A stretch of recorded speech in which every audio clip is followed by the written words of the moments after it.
Early on in my healing, right after I had gotten slapped with a diagnosis of BPD, I began to lean really heavily into mindfulness and meditation as part of my healing and self-care routine. And part of that is I had a mantra.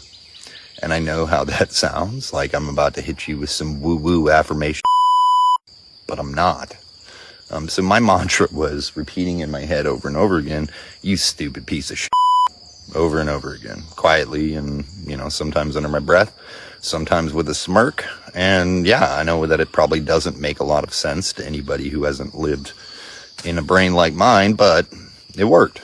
And I even ran it by my therapist, like, hey, just so we're clear, like, this isn't me spiraling, I'm being intentional here, bear with me. And I explained it all to him, and he kind of gave me the go-ahead, because here's the thing. So after I got diagnosed, I clung really hard to BoJack Horseman, specifically one episode titled Stupid Piece of Shit.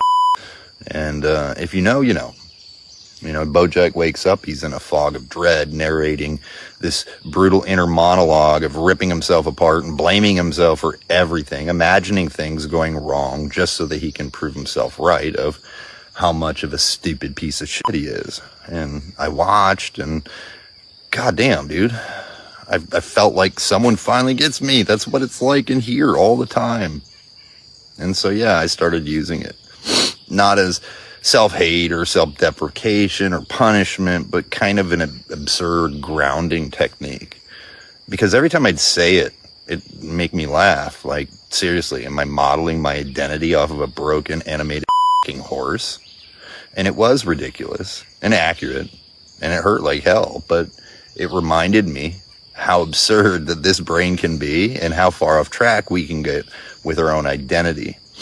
And even in those darkest corners of my mind, there's still room for humor. And, maybe that's where healing starts.